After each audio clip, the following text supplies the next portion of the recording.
Hello दोस्तों। मेरा नाम है चिराग सोनी और आपका स्वागत है मेरे यूट्यूब चैनल मैथमेटिक्स विद चिराग सोनी पर। आज मैं आपको प्रश्नावली 1.1 प्रश्न क्रमांक 2 का सवाल यहाँ पर समझाऊंगा इस वीडियो में। तो चलिए आइए हम प्रश्न पढ़ते हैं। यहाँ पर प्रश्न क्या है? दर्शाइए कि कोई भी धनात्मक विषम पूर्णांक 6 क्यू धन 1 या 6 क्यू धन 3 या 6 क्यू धन 5 के रूप का होता है जहाँ क्यू कोई पूर्णांक है। सबसे पहले सवाल को हल करने से पहले पहले हमें यह समझ में आना चाहिए कि प्रश्न बोल क्या रहा है और प्रश्न में जो लिखा है वो भी समझ में आना चाहिए। तो यहाँ पर एक शब्द आया है पूर्णांक संख्या। पूर्णांक संख्या क्या होती है वो पहले मैं थोड़ी सी आपको बता देता हूँ। पूर्णांक संख्या हम किसको बोलते हैं? जैसे कि एक लाइन है, आप सभी ने 8वीं कक्षा में पढ़ा होगा कि रेखाओं को लाइन पर इस प्रकार दर्शाया जाता है। इधर रहता है सेंटर में 0, यहाँ 1, यहाँ 2, यहाँ 3, यहाँ 4 रहता है और यहाँ पे -1, -2, -3, -4 ऐसे संख्या चलती रहती है और यहाँ पर बीच में क्या रहता है? 0। तो ये सब के सारे क्या है? पूर्णांक। ये 0, 1, 2, 3, 4 ये धन पूर्णांक है। 0 से इधर वाले और 0 से सीधे हाथ की तरफ जितने भी ये सब क्या है? धन पूर्णांक। और 0 से उल्टे हाथ की तरफ है तो ये सब क्या है? ऋण पूर्णांक। तो पहले आपको पूर्णांक संख्या समझ में आ गई। पूर्णांक किसको बोलते हैं? धनात्मक पूर्णांक, धनात्मक संख्या है और ऋणात्मक संख्या ये और 0 को मिला के जो संख्या बनते हैं उनको बोलते हैं हम पूर्णांक। चलिए अब ये समझ में आ गया। अब यहाँ पे एक शब्द आया है विषम। विषम को समझने से पहले मैं आपको समझाता हूँ सम संख्या क्या होती है। सम संख्या ये 2, 4, 6, 8, 10 इनको बोलते हैं हम सम संख्या। और विषम संख्या क्या होती है? 1, 3, 5, 7, 9, 11, 13। तो यहाँ प्रश्न में हमें क्या दर्शाना है कि कोई भी धनात्मक विषम पूर्णांक है। ये विषम है, 1 विषम है, 3 विषम है और 5 विषम है कि इसके रूप में होता है जहाँ क्यू कोई पूर्णांक है। क्यू पूर्णांक यानी इसकी जगह कोई भी संख्या है। तो हम हल की तरफ अब बढ़ते हैं। तो यहाँ पर हम मान लेते हैं कि माना कि कोई धनात्मक पूर्णांक,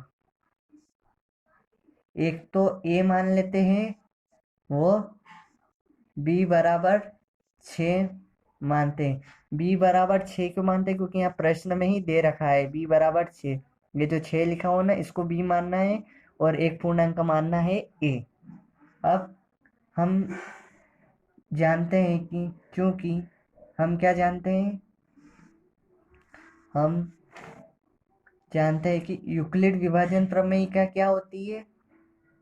यूक्लिड विभाजन प्रमेय का ये होती है a बराबर बी क्यू धन आर, जहाँ पे आर जो है वो 0 से बड़ा या बराबर रहता है और बी आर से बड़ा रहता है।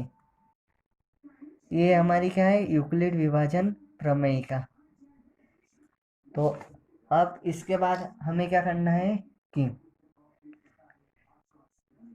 यहाँ पर क्या रखना है? जहाँ Q जो है, ये जो Q है ना ये 0 नहीं होना चाहिए, 0 से बड़ा होना चाहिए।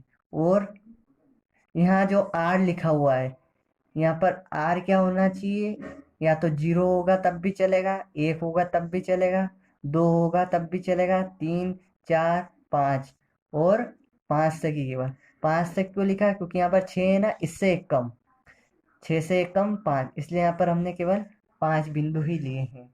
अब क्या करना है? ये जो Q का मान है और ये R का मान है ये हमें इस समीकरण में रखना है। तो यहाँ पर हमें पता है ए क्या है? यहाँ पे ए तो ए ही है और बी क्या है? यहाँ पे 6। तो जहाँ इस समीकरण में जहाँ पर बी है वहाँ पे क्या लिखना है? 6। और फिर 0 रखना है। जैसे मैं यहाँ पर लिख के बताता हूँ तो आपको समझ में आएगा। इसको मैं समीकरण 1 दे देता हूँ, जिससे आपको और अच्छे से डाउट क्लियर हो जाएंगे। जैसे यहाँ पर लिखा मैंने, समीकरण 1 में ए बराबर तो ए रखेंगे और आर बराबर क्या रखेंगे, 0, और क्यू ऐसा ही रहेगा। तो मैंने समीकरण 1 में ए तो ए की जगह रहेगा, बी की जगह क्या लिखना है हमें, और हाँ, बी की जगह 6 सब में लिखना है। तो ए बराबर ए तो ए रहेगा, बी की जगह 6 आ जाएगा, और क्यू की जगह क्यू ही रहेगा, और आर की जगह क्या रखना है हमें, 0। तो ये क्या हो जाएगा, ए बराबर 6 क्यू, क्योंकि जीरो किसी भी संख्या में 0 जोड़ते हैं तो वही संख्या आती है। अब पुनः समीकरण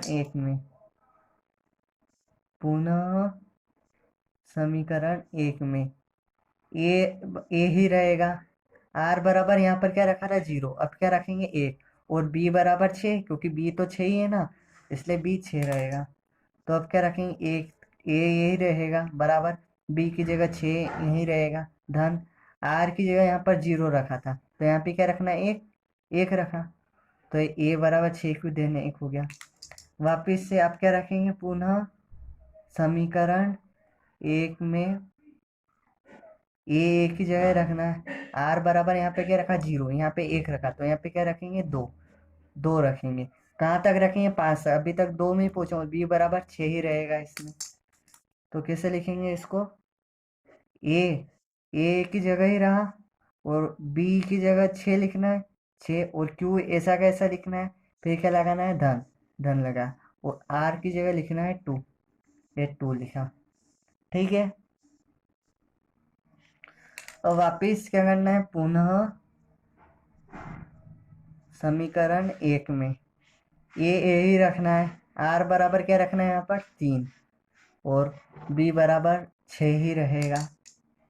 तो ए ऐसा कैसा, 6 क्यू ऐसा कैसा, बी की जगह 6 रखा, धन आर यहाँ पे रखा था 2, यहाँ रखा था, यहाँ पे रखेंगे अब 3, ये रख दिया।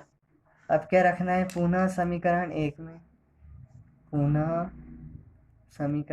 में ए ही रहेगा, आर बराबर क्या हो जाएगा, यहाँ पे 3 रखा तो 4 रखेंगे, और यहाँ पर बी बराबर 6 ही रहेगा। तो ए बराबर ए की जगह रहेगा, और बी की जगह 6 क्यू, धन यहाँ पर 3 रखा था पहले, तो अब क्या रखेंगे, आर बराबर 4। कहाँ तक रखना है हमें, 5 तक, क्योंकि 6 से छोटा क्या है, 5 है ना, इसलिए हम 5 तक रखेंगे। पुनः समीकरण 1 में ए ही रहेगा, आर बराबर क्या हो जाएगा, आप यहाँ पर रखा था हमने 4, तो अब क्या रखेंगे, आर बराबर 5, और बी बराबर 6 ही रहेगा। तो यहाँ क्या हो जाएगा, ए बराबर क्या हो जाएगा, 6 क्यू, धन, और आर की जगह यहाँ पर 4 रखा था, अब क्या रखें, आर बराबर 5, तो ये 5 हो गया। अब इसको हम आगे सवाल करते हैं। अब हम क्या करेंगे आगे, कि यहाँ पर जो विषम संख्या है, विषम संख्या कौन सी है, एक तो 1 है, फिर क्या है, 3 है, और 5 है, इनको लिखेंगे। तो मैं अगले प्रश्न पर यहाँ पर लिखता हूँ, अब विषम पूर्णांक लेने पर, विषम पूर्णांक क्या था हमारा, ए बराबर 6 क्यू धन 1 था ना, तो हम 6 क्यू, ए बराबर यहाँ पर क्या था हमारा, 6 क्यू धन 1, तो मैं यहाँ पर लिखता हूँ 6 क्यू धन 1। इस 6 को मैं क्या लिख सकता हूँ, 6 किसके पहाड़े में आता है, पहले 2 के पहाड़े में आता है, 2 एकम 2, 2 दूनी 4, और 2 तिया क्या होता है, 6 होता है। जैसे कि मैं आपको यहाँ पेज पर समझाता हूँ, ये 2 एकम 2, 2 दूनी 4, और 2 तिया 6, तो इस 6 को मैं 2 गुणी 3 लिख सकता हूँ, इस 6 को। ये मैं ऐसा क्यों कर रहा हूँ, आपको आगे समझ में आएगा। तो इसको 6 को मैं क्या लिख दूंगा, 2 गुणी 3, और साथ में क्या है, ये क्यू है, ठीक, मैंने केवल ये 6 को लिखा 2 गुणी 3 ऐसे, 2 तिया क्या कितना होता है, 6 होता है ना, इसलिए मैंने 6 को क्या लिखा, 2 × 3, और पीछे क्यू है सही, क्यू धन 1, ऐसा का ऐसा है सही। तो यहाँ पर क्या करेंगे, ये जो 3 क्यू है इसको क्या मान लेंगे, माना 3 क्यू बराबर के वन मान लेंगे, इसको एक नाम दे देंगे, 3 क्यू को क्या मान लेंगे, के वन। तो एक हो जाएगा 2 के वन, 3 क्यू को क्या माना, के वन और धन 1, ऐसा कैसा लिखा, जहाँ के वन क्या है, एक पूर्णांक है, पूर्णांक यानी कि कोई एक संख्या है, यानी इसमें कोई भी एक संख्या है के पूर्णांक है। अब इसी तरह पुनः, अब यहाँ पे क्या था, 6 क्यू धन 3 था, और यहाँ प्रश्न में भी 6 क्यू धन 1 को तोड़ के हमने के वन एक पूर्णांक लिखा, इसी तरह आप 6 क्यू धन 3 को लिखेंगे। तो यहाँ पे लिखेंगे हम इसी प्रकार 6 क्यू धन 3, इस 6 क्यू को हम क्या लिख सकते हैं, वापस क्या लिख सकते हैं, पहले इसको तोड़ लेते हैं आप 3 को, 6 क्यू धन 2 धन 1, इस 3 को लिख सकते हैं हम, 2 धन 1 बराबर क्या होता है, 3, तो इस 3 को लिख सकते हैं 2 धन 1, तो मैंने 2 धन 1 लिखा। और 6 क्यू धन 1 और धन 2 को कोष्टक में बंद करना है, क्यों करना है वो अभी आगे समझ में आएगा। पहले देखो कि ये 6 है, ये 2 के पहाड़े में भी आता है, 2 तिया कितना होता है 6, और 2 एकम 2, तो इसमें से 2 का भाग इन दोनों में लगा दूंगा, इसलिए मैंने 3 को तोड़ा और इसको लिखा 2 धन 1। तो इसको मैं 2 से भाग लगूंगा, जैसे 6 क्यू धन 2 को 2 से भाग लगा, 2 एकम 2, 2 तिया 6, 2 एकम 2 क्या है, 3 क्यू धन 1 बचा, तो यहाँ से 2 से मैं अगर भाग लगूं तो अंदर क्या बचेगा, 2 तिया 6 धन 2 एकम 2, फिर धन 1, ऐसा का ऐसा। तो अब क्या मानेंगे, यहाँ पर 3 क्यू को माना के 1, तो यहाँ पर मानेंगे 3 क्यू धन 1 को के 2, यहाँ पे के 1 माना, यहाँ पे के 2 मानेंगे, तो 2, 3 क्यू धन 1 की जगह क्या लिख देंगे हम, के 2 धन 1।